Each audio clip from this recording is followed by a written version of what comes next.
Welcome back to Walking the London Road, the first weekend we've had without Oxford United since the end of the season. And Connor, I have to say, I'm not missing the football all that much, but I am missing all the pre-match stuff. How about yourself?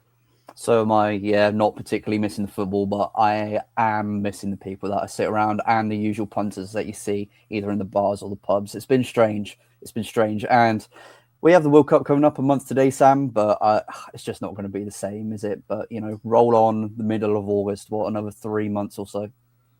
Something like that.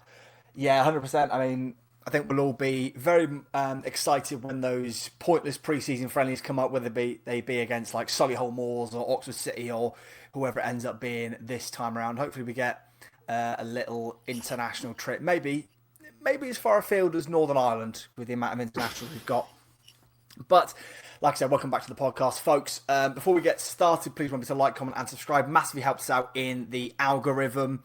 We've only got two more podcasts until we take a little bit of a summer break. But until that, your support has been incredible on the recent podcasts, and we want to give ourselves the best platform to continue the work we've been doing going into next season, and we're lining up some exciting things for the start of next campaign. But we got a lot to talk about today, Connor, because a lot happened. Typical our luck. A day after we recorded last week's podcast, so we'll go through it all in a minute. But it's this kind of time where the football has died down, but we start to get the term silly season gets thrown around quite a lot. But I mean, for us, it seems to be more so than most.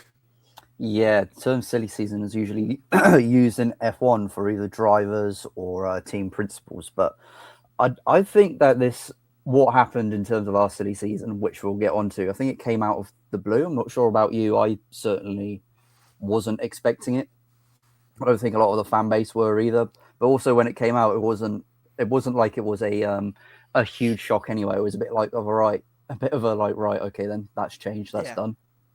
yeah. And of course, one of the things we don't really know much about how it's going to impact the club going forward. We'll start with the thing that broke on Friday afternoon, and that is that Oxford United's head of recruitment has moved on and will be joining Newcastle United reportedly as a scout. Now, obviously we had the conversation, I think it was a couple of weeks ago, and also in the aftermath of the January transfer window, about the recruitment team. A lot of it was focused, of course, on Ed Waldron, whose title I believe is head of football operations. But the head of recruitment, not sure what you think, Connor, but it's certainly an interesting shake-up we're going to be facing in the summer. It is, yeah. We're going to have to be, well, yeah.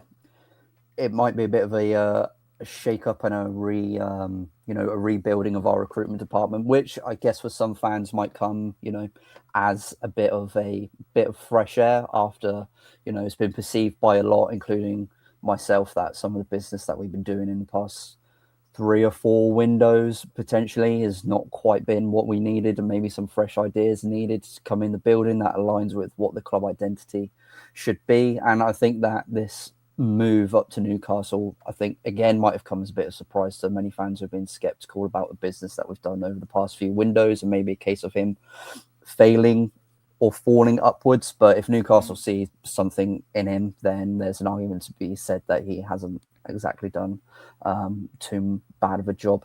I was under the impression that he was going up to be a scout for their youth setup rather than their first team. Do you know if that's correct, or if he is in fact going to be a first team scout? So I know reports are a little bit murky on, especially these kind of deals, because it's kind of not the area that most journalists and most football fans pay attention to. But from what I've seen, it's just understood he's going to be a scout in some capacity. Okay. So, like you say, whether it be for the youth setup or for the senior side, we're not sure at this moment in time. This obviously isn't the first time that Oxford United have lost one of their head of recruitment is not really the right term, because the previously I think it was head of football operations, but it's not the first time that we've lost a senior member of the recruitment side to a side in a higher division. No, it isn't. We lost one to, was it Mark Thomas to Derby? Yeah. Couple seasons ago, and then obviously Ed Waldron, he's stepped up. So, you know, I think that Ed's going to get another crack at the wheel and get another crack to find, you know, another head scout or something, someone along those lines. So he's going to stay in place because of, you know, we've had some of the changes higher above than many others in the club this week. So I think that might be the last of the changes that we see. If there is anything more, I'm sure that again it will either come as a shock or not as a shock to it will probably split the fan base right down the middle. And again, we talked about a couple of weeks ago, from our conversations on and off screen, I think this summer window for you is Waldron's last chance saloon, isn't it? In terms of, you know, whether, you know, you have faith in his abilities to continue as the head of football operations. I think it has to be. I think especially when, you know, I don't think it's too much of a stretch to say that at this moment in time, as mental as it is to say, out of the teams coming down, we're probably in the best place to make a complete bounce back up. And we're probably the team that's in the best position to be able to spend a little bit more, maybe. I know that there's a lot of constraints there, but you'd think that, especially with the quality that I see in League One, not only in the teams that are getting promoted, but also some of the teams that are going to remain there. Yes, it's going to be tough and it's not going to be an absolute walkover by any means, but you would say that this is potentially as good a chance as any to flex some of your muscles in League One. And I think that the recruitment just absolutely has to be top drawer, and it has to be aligned with what the perceived identity of Oxford United is in, you know, bringing in young players, bringing in players who are hungry, players that we know that probably won't stay around with us forever, like Cameron Brannigan is an absolute unicorn, bringing him in young and he's probably going to stay with us for the rest of his career. Players that we know that are going to use us as a stepping stone. You give your all to us and then we'll give your all to you when the right player comes along. And that's just been moved away from the past few windows. But that's a conversation that, you know, I'm already preempting what the main bulk of the pod is going to be. Yeah, 100%. So a few other bits and pieces to quickly touch on. There's been a shake-up in the boardroom at Oxford United. Grant Ferguson has stepped down as the chair. Still on the board, but has stepped down and been replaced by Dusan Bogdanovic. I think I got that right second time. So a former footballer and now an agent. Not an awful lot is known about him and kind of his experience and kind of where his expertise lie. Also coming in was Rudy Laxmana. Both, I think we discussed this in the group chat with Will, that we think this is kind of Tohir bringing in more of his guys to give the boardroom a bit of a shake-up. Yeah, potentially. I see that across social media, there's a little bit of concern that, you know, it's moving more down, as you say, Tohir's guys are moving closer towards the Indonesia aspect, but, you know, that's all for up to discussion, up in the air, and the proof will be in the pudding. I don't think it would be fair at this moment in time to cast judgment at all, as I'm sure that many fans will appreciate. We'll just have to wait and see what happens. I mean, I don't know much about them, but if they were involved, say for example when Tohir was at DC United, I think he left them, you could argue, in a better place when he had their stadium built, etc. So we'll see what happens. All I'll say is, if all else fails, just give Tiger control back, yeah? Yep. Just for the vibes. We also had, obviously, all the players that were on loan at Oxford United have returned to their parent clubs, which included Jamie Donnelly and Chris Makoso, which obviously we talked about last week.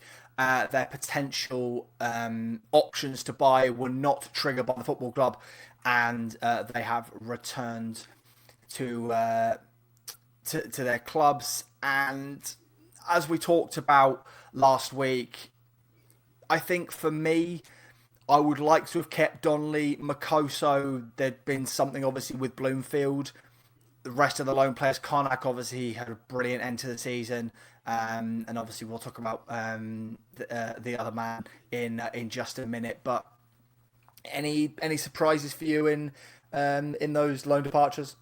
No, I don't think there was really much surprise. I think that a lot of us just assumed that if we were playing League One football again next season, then there'd be very, very limited chances that we'd see a lot of the players that we had on loan.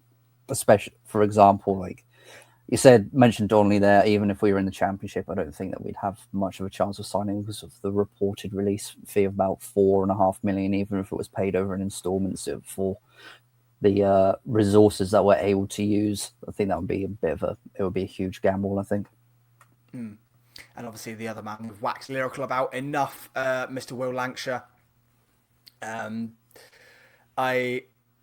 It was quite funny. The club, I think, what was it, 2 days after we recorded the last podcast, when the announcement came out that obviously all the loan players have returned to their clubs, put out a little video of Lancashire saying goodbye. And obviously did a little interview as well with BBC Radio Oxford. And the general reaction on social from Oxford fans is, "Cheers, guys, I'm crying again." I still haven't got over it. Yeah, I know. So it was. I still haven't listened to that interview yet. I don't think I'm ready to let go. Another man that's happened to, we'll speak about in a minute, because as we anticipated last week, Oxford United's retain list has come out, and for the most part, it's what we expected when we talked about the departures in the video last week. Stuart Finley, he was already announced to be leaving when his contract came up. Tom Bradshaw, not surprising. Stefan Negru, we both talked about the fact that even though when he came in, he was fantastic, just couldn't nail down a place and has some pretty iffy loans at Bristol Rovers and Tranmere this season. Knightbridge and Josh Johnson, we talked about those two when it comes to their youth careers, just not been able to get lucky with injuries and not really given the opportunity. Goodwin as well, another player that has not been lucky with injuries while in OX4. I think the more surprising ones are Owendale and Hider Teraves. You obviously mentioned last week that you could see Owendale being kind of around the squad as a rotational option, and we both said that we'd like to keep Hider Teraves around. So I think it's we said it in the chat earlier. Very surprising those two were on this list. Yeah, I thought with Owendale that he would still be, somewhat of an option, maybe not a starter, given what we have on the wings at this moment in time. But I think that with Owendale, even though he didn't really get off to the best of starts at Plymouth, like the Plymouth army and Plymouth fans have gone to appreciate what he can do and how much of a workhorse he is in League One and what his contributions can be. So, and I thought, in the running under that promotion season, I thought that he was a good, solid player at League One level and will forever always be, will always, when the pub quiz question comes up, who started for Oxford United at Wembley, he will always be, one of the answers. And then with regards to Teraves, yeah, I thought that although he's clearly had his problem with injuries, you'd think that even if we offered him a year, even just a year extension deal, that he'd be a cracking player at League One level, because some of the options that he gave us, I think that when he's coming up against, with all due respect, either a League One attack or a League One defence, I think that his head and his footballing nous and his decision making and potentially his calmness at that level would just shine above the opposition. So I was a little bit disappointed that Teraves will be leaving us, but if we're honest, I don't think that it's completely unexpected. No, I was talking with another set of mates when the retain list came out, and I was thinking, from memory, I can't think of him putting a foot wrong, and there's been the odd game as I was reminded, but for the most part, Teraves was a constant, consistent performer. In the good sense, the versatility we talked about that he offered us, both tactically and in the area he is deployed in. Best of luck to Hider Teraves. I'm gutted that he's going to be leaving. Potentially, he wants to go back to the Netherlands or something. Obviously, with a young family, and all the best to Owendale as well. Obviously that, like you said, that 6 months he had with us in the promotion campaign was just unbelievable. I don't think I've ever fallen in love with a player so quickly in such a short span of time as I did Owen Dale, which is a bit of a consistent, as you might have noticed in previous podcasts. But obviously the two very unsurprising ones we mentioned last week were Miles Harris and Shemi Poheta. Poheta being the other one that got a kind of goodbye interview from the club, which I thought was a bit odd. Yeah, I thought it was a bit That strange. he did and Turves didn't, given they've been here the same amount of time. Owen Dale, cognitive a year's worth of football, bit of an odd choice, but as we spoke about last week, both unsurprising. Yeah, again, both unsurprising. Jemi's going to go off, and I'm sure it'll be announced soon enough that he'll go off and he'll go to the US and go to MLS, and he'll have a decent life out there. I noticed that his wife was very appreciative of Oxford and all that they've done for them and their family, because very, very young family. You're gonna have to jog my memory about another player. I'm sorry. Pert Harris. Yeah, we expected Pert Harris to go. To be honest, I wonder if a lot of the fan base have been thinking, yeah, it's probably better off he's been going, because he hasn't really shown up since March. Yeah. Again, we talked about it last week in the sense that he obviously made it clear when he signed that it was kind of for him a chance to prove himself, give himself another opportunity to get some performances in and all that kind of thing.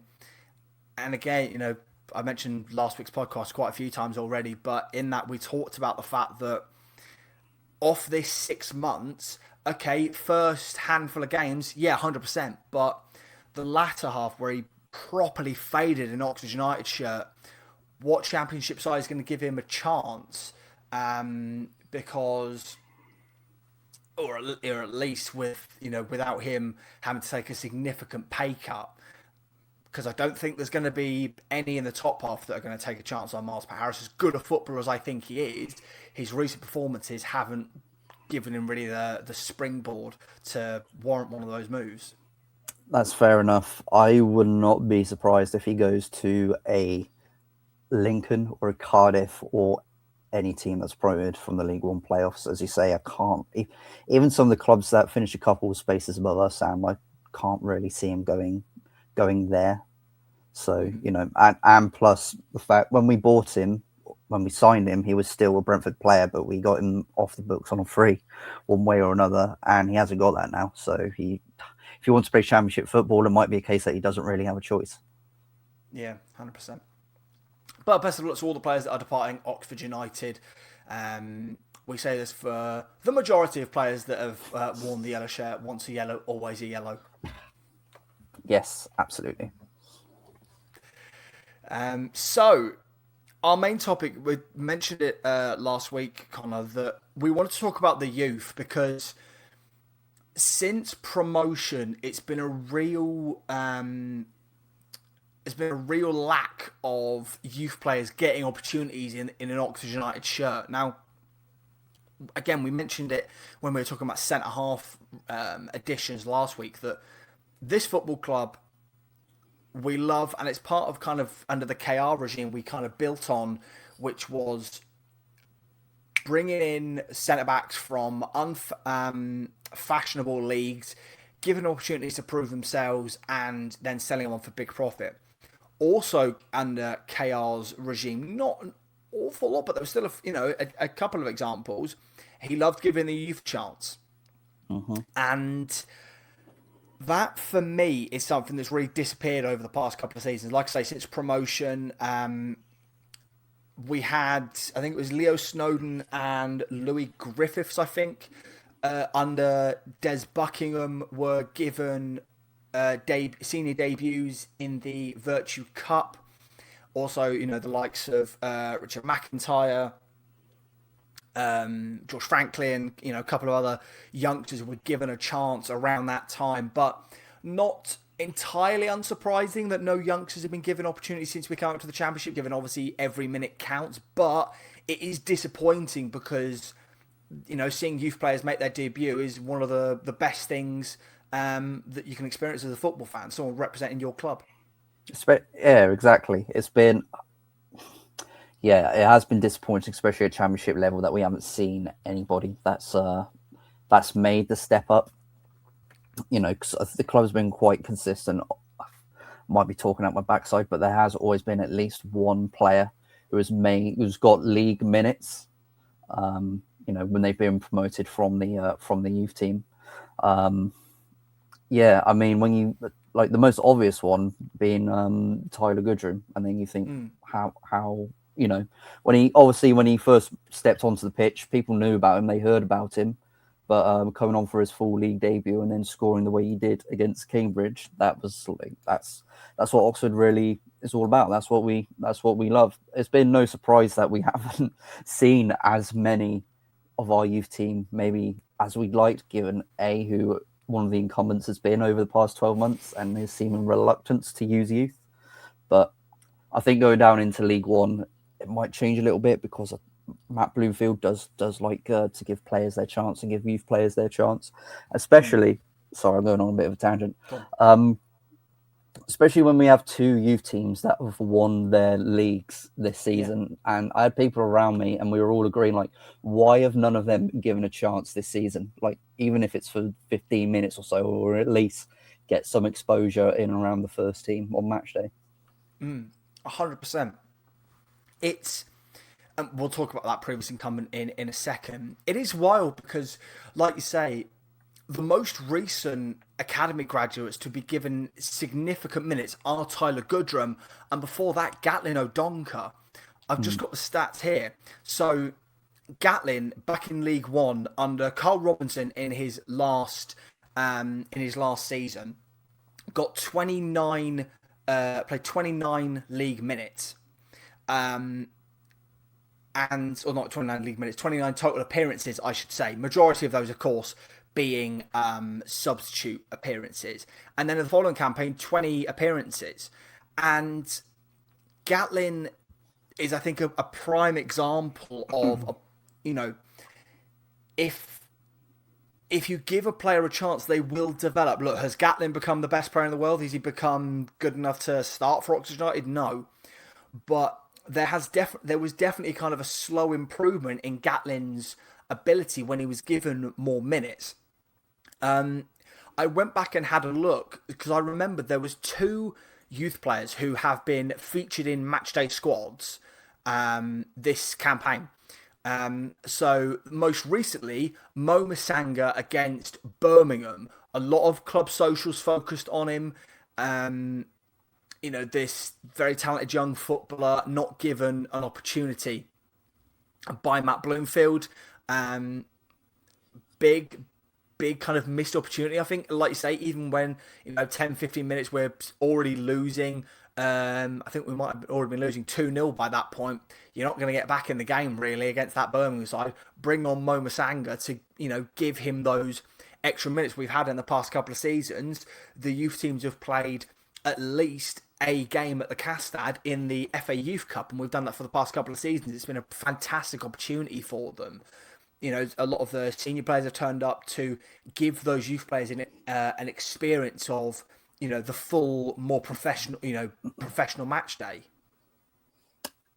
Yeah, that's what I was saying. Like you'd expect that they'll be getting at least some minutes in games, as you say, where it's either it lurks out of sight, or if you really want to test them, if there's 15, 20 minutes left, go on, this is your time to shine. Let's go and see what you can do. You think, like when Tyler Goodrum came on with 15 minutes left or whatever it is, like at that stage it was 0-0 and managed to pull something out the bag and fully introduce himself onto the stage.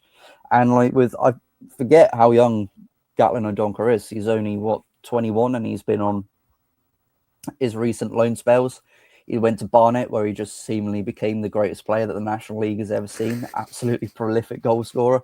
And then went to Bristol Rovers, where he didn't have a great time, like in terms of a goal return. But, the fans took really well to him. They saw the work rate that he puts in every single week.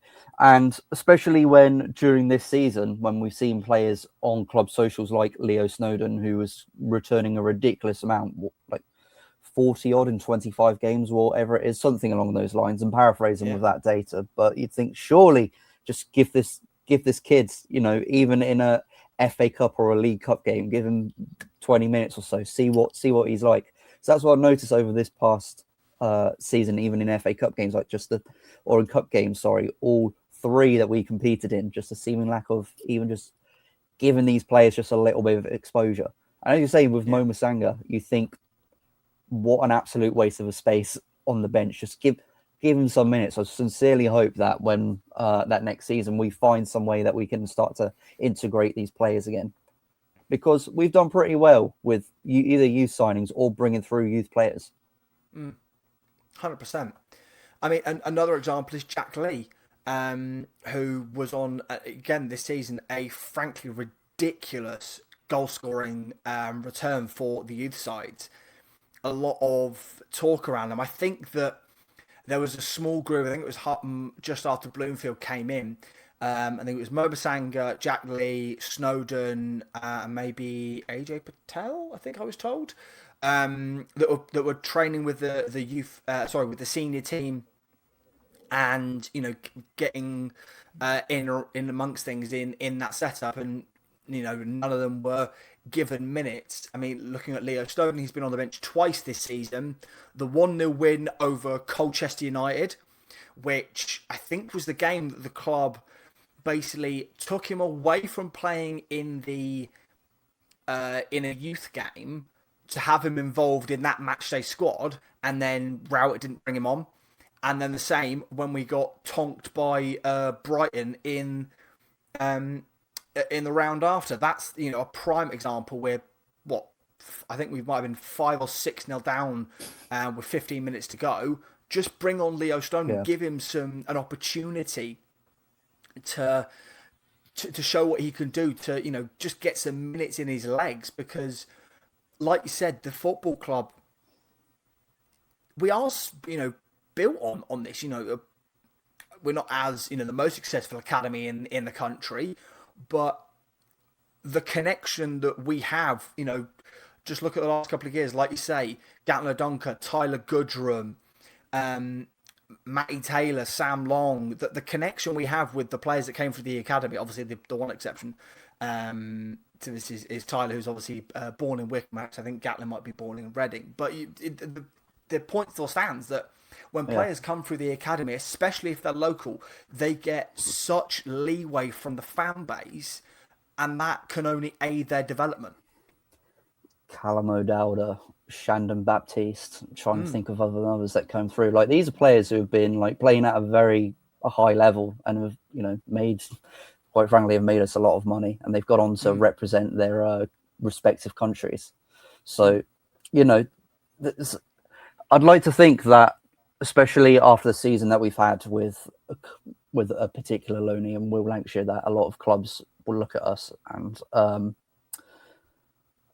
will send Premier League players will send more loanees to us, but also, more importantly, if there are any youth players who are any age of being cut out of their youth squads whatsoever, that they look and they're in and around the London area, they're around Berkshire, maybe even around the south, around Portsmouth, Southampton. Yeah, they're bigger clubs, but if they were to be let go, that they would see that, see if you can keep working and see if you can get your way into Oxford, if there's any Oxford scouts that are looking at you, because of what they've been able to do with youth players, certainly over the past 10, 15 years, even 20 years or so. In 20 years, when you think about players like, for example, all right, he didn't go on and have a glittering career, but I think of young players like a young lad called Alex Fisher, or you think of players like Dean Whitehead, or you even think of players who, have been cut at a young age from their club, and the most telling example being a young lad called Kamar Roof, who comes in at the age of 20, 21, and then he goes and he's playing in a European final for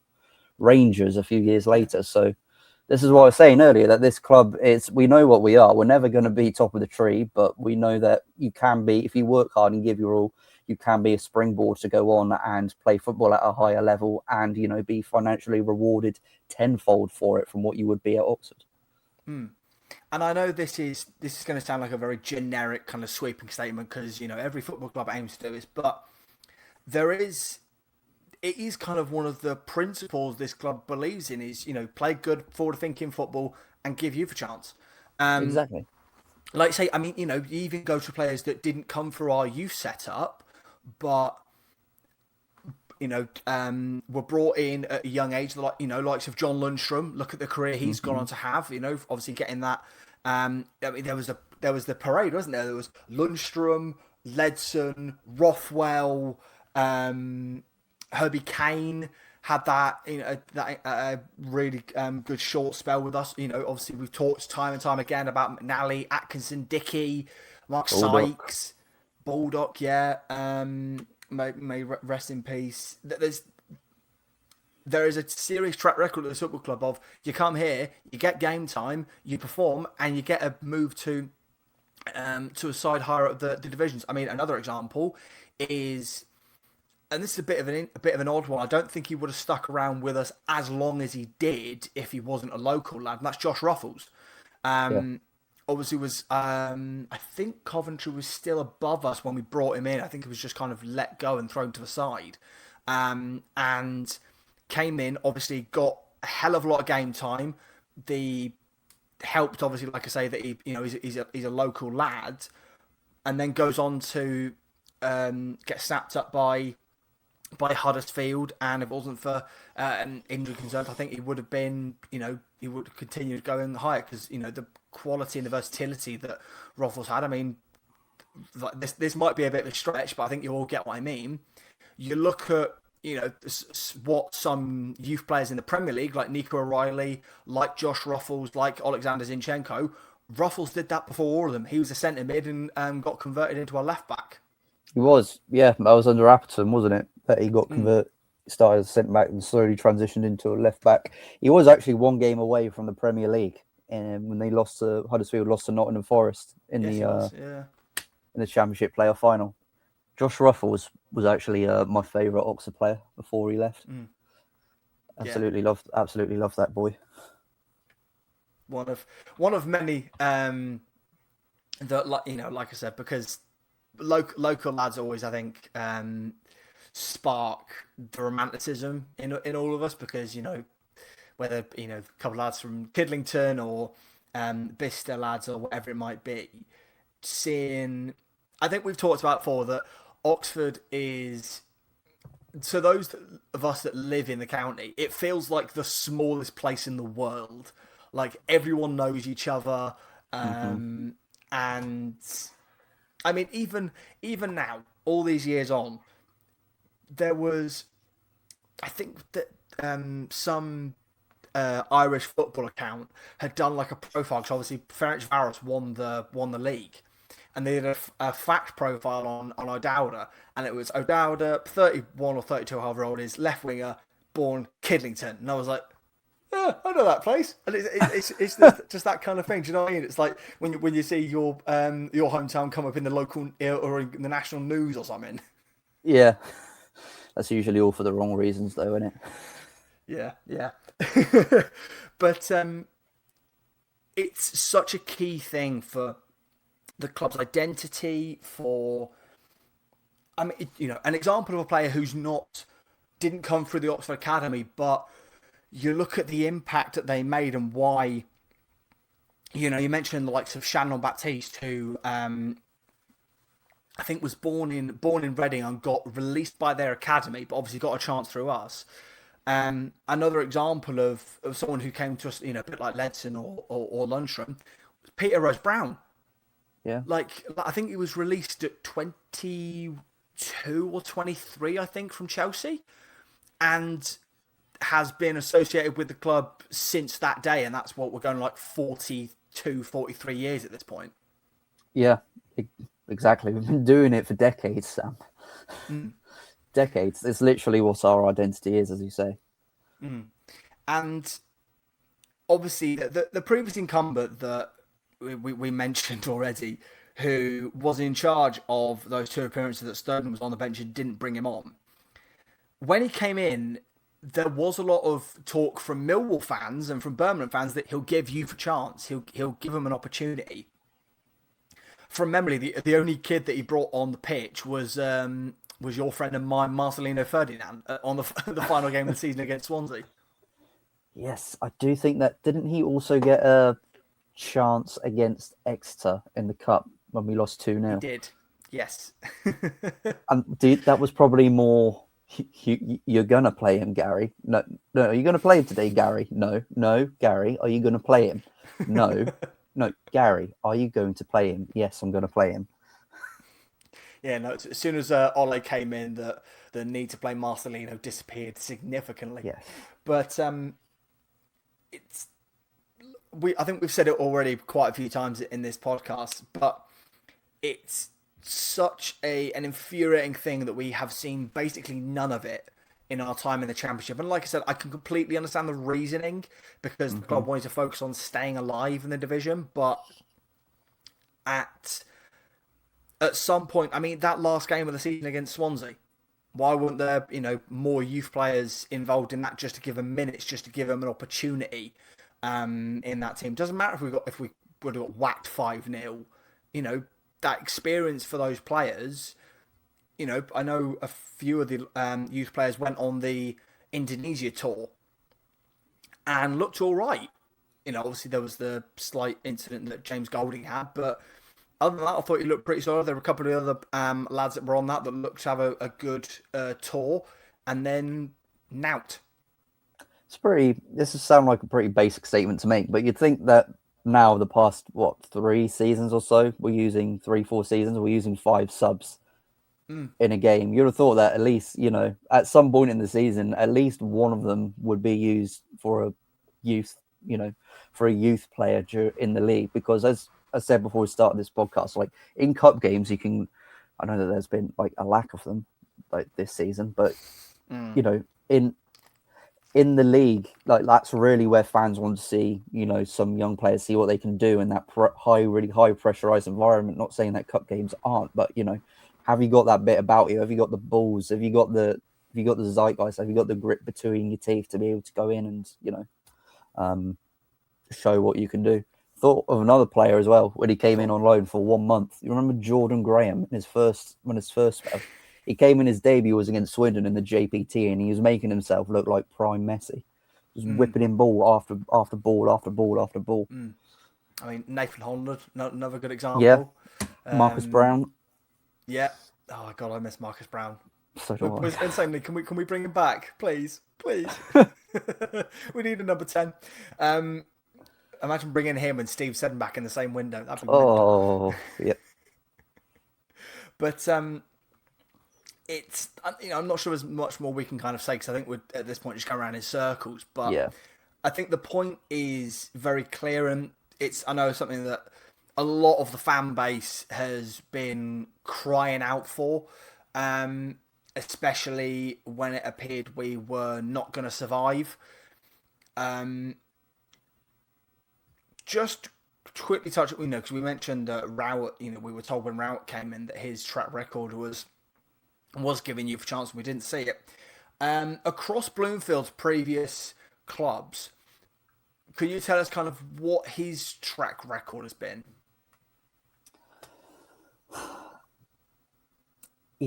Every now and then he likes to bring in a youth. That is a big sigh. Every now and then he likes to bring in a youth player, but he's said previously that his style of football is that he wants to be expansive and that he wants to be attacking, but that's never been on show anywhere where he's went, and it's been very consistent. To get the job done, he's always had his trusted players. So he sold us a dream. He sold us a dream down the river. So yeah, he kept us up, but I think he was very consistent in what his previous managerial spells have been over the past 10, 15 years or so. Trying to think back, even in that Burton team that he had, one of his very first spells, I don't think there was a lot of youth that was coming through them whatsoever. Mm-hmm. Especially if your man up top, I think at the time, was Lucas Akins. Yeah, anyway, I'm just pontificating. Yeah. Well, we will wait and see in the 26-27 campaign if Bloomfield can break that trend. I really hope so, because like we said, it's been a while since we've seen some some fresh blood come through the academy system. I know the talent is there. Having spoke to like coaches and people around the club, there are some very talented footballers in the academy, and they just need to be given that opportunity. Let us know your thoughts about any of the topics we've talked about today in the comment down below. Also, please remember to subscribe and like the video. Massively helps out in the algorithm, and follow us both on Twitter at the apps you can see on screen. Like I said, just 2 more podcasts before we have a short summer break. Join us next week, and we'll see you then.